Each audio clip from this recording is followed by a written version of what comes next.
ada seorang wali, Pak, yang mana beliau ini menjadi wali bukan karena wiridnya, bukan karena zikirnya, bukan karena ibadahnya, enggak, tapi karena sabarnya menghadapi istrinya yang cerewet, yang sering ngomong pedes.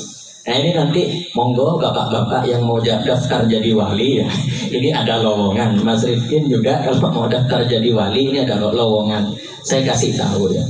Bahkan Imam Ghazali dalam kitab Ihya itu menyebutkan barang siapa salah satu dari orang laki-laki yang ingin diangkat jadi wali oleh Allah, maka salah satu syaratnya adalah sabar atas omongan pedas, atas pertengkaran yang terjadi dengan istri. Siapa nama wali itu? Namanya Syekh Abdurrahman Bajalhaban. Ini sering terdengar ya. Syekh Abdurrahman Bajalhaban ini, Pak, ceritanya unik gitu ya. Jadi beliau itu diangkat wali karena ini, Pak, karena sebab ini. Suatu saat Syekh Abdurrahman ini yang memang sering dimarahi istrinya ya, yang sering, intinya dapat ujian dari istri ini kan. Syekh Abdurrahman Bajalhaban ya, Pak, kalau punya kesalahan gitu tuh ngejedotnya istrinya minta ampun gitu sampai berapa meter gitu ya omongannya itu. Nah, suatu saat ada satu kesalahan istrinya yang membuat Syekh Abdurrahman Bajalhaban ini nggak kuat. Akhirnya beliau memutuskan untuk wis dah minggat dari rumah, keluar rumah aja dah. Nggak kuat saya gini-gini terus. Wah, ya kurus kan gitu kan. Keluar aja dulu dah, minggat dulu. Akhirnya ketika beliau keluar dari rumah, di tengah jalan beliau ketemu dengan dua orang pertapa, Pak. Dua orang zuhud, sufi yang kerjanya dzikir. Lah, yang membuat Syekh Abdurrahman Bajalhaban ini kagum, Pak, dengan dua orang pertapa ini, dua orang ahli dzikir ini, beliau berdua itu ketika mengangkat tangan ke atas, minta ke Allah maksudnya, itu oleh Allah langsung dituruni makanan dari langit. Satunya ngangkat tangan, langsung turun makanan. Syekh Abdurrahman Bajalhaban ini kagum, kok bisa ya ada seorang doanya sangat mustajab dan makbul seperti itu. Sekali ngangkat tangan makanan turun. Kalau kita masa bisa? Kan sulit. Kalau mau ingin dapat makanan ya harus kerja dulu kan gitu, harus keluar rumah dulu. Ini enggak, kerjanya dzikir. Apa? Tinggal minta ke Allah langsung dituruni makanan dari langit. Satu talam gitu Pak ya, kalau mau dibahasakan dengan talam. Lalu kemudian Syekh Abdurrahman Bajalhaban ini karena kagum, akhirnya nanya, ya Syekh, boleh nggak saya ikut gabung ke majelis antum? Misalnya kalau di sini majelisnya Ustaz Saifur sama Ustaz Ansori ya dzikir jama'i kan gitu, cukupono luberono gitu ya, beras akeh, duit akeh gitu ya. Boleh nggak aku gabung ke majelis antum? Ingin ikut dzikiran juga, menenangkan diri, kata Syekh Abdurrahman. Boleh, kata dua orang pertapa itu, tapi ada syaratnya. Apa syaratnya? Syaratnya adalah kamu harus bisa melakukan seperti yang kami lakukan.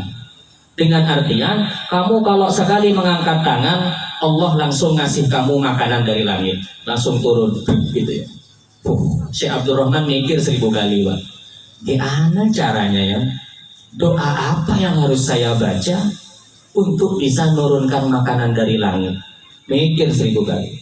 Tapi karena Syekh Abdurrahman Bajalhaban ini orang alim, Pak, aslinya orang alim memang, maka beliau teringat dengan sebuah banyak hadis Rasulullah dan juga firman Allah yang menjelaskan bahwa kalau orang itu ingin dikabulkan doanya, cepat dikabulkan doanya oleh Allah, maka bertawassullah dengan wasilahnya orang soleh. Harus tawassul, Pak, biar cepat tembus ke atas ya. Katanya anak sekarang punya orang dalam.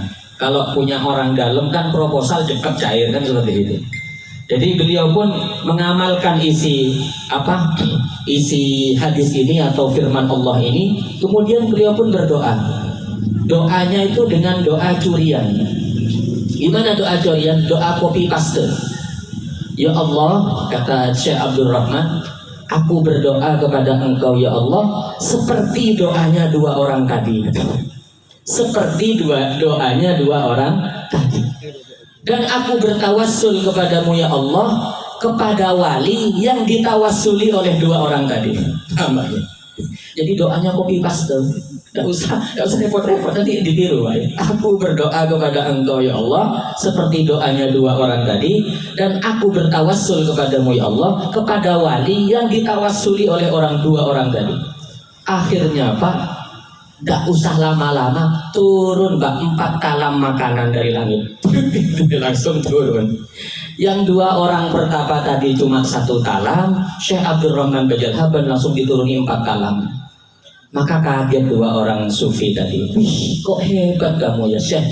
Kami loh di sini zikirnya bertahun-tahun, tapi cuma dituruni 1 talam sama Allah. Lah engkau baru gabung kok bisa langsung dituruni 4 talam. Apa doa yang kamu baca? Penasaran gak? Maka Syekh Abdurrahman Bajalhaban menjawab, aku tidak doa apa-apa, tidak doa yang gimana-gimana. Doaku malah doa copy paste, seperti yang kalian doakan. Cuman yang saya heran, kata Syekh Abdurrahman Bajalhaban, Allah itu kalau ingin mengabulkan doa seseorang dengan wasilah tawassul, pastinya orang yang ditawassuli ini Pak, pasti orang hebat kan seperti itu, sehingga menyebabkan doa dua orang ini makbul kan gitu. Maka Syekh Abdurrahman Bajalhaban balik tanya, terus siapa sih nama wali yang engkau tawassuli itu? Aku kan tadi cuma copy paste, tidak tahu namanya. Maka kata dua orang pertama tadi, ya Syekh, sesungguhnya aku doa kepada Allah itu selama bertahun-tahun ini dengan bertawassul kepada seorang syekh di daerah ini yang namanya Syekh Abdurrahman Bajalhaban. Katanya Pak, aduh, kan aku sendiri katanya. Tapi dua orang ini tidak tahu kalau Syekh itu. Terus penasaran lagi Pak, loh, terus kenapa kok Syekh Abdurrahman itu diangkat jadi wali? Maka dua orang pertama tadi menjawab, sungguhnya kami diberi ilham oleh Allah bahwa Syekh Abdurrahman Bajalhaban ini diangkat jadi wali sebab kesabarannya menghadapi istrinya yang cerewet. Kaget lagi, aduh, ya saya ini katanya. Ya wis dah, kata Syekh Abdurrahman, aku tak balik lagi ke rumah, gak jadi ngembul Pak. Biarin dah dibayar istri, yang penting pangkat kewalian saya tidak dicabut oleh Allah. Jadi dalam cerita ini Pak, monggo yang mau daftar jadi wali nanti daftar ke istrinya masing-masing. Deh, aku mau daftar jadi wali kan gitu ya. Karena kalau kita lihat meme-nya Gus Bahak ya, gambar-gambar yang beredar tuh ya, zaman sekarang itu Pak jarang orang mau daftar jadi wali. Kenapa?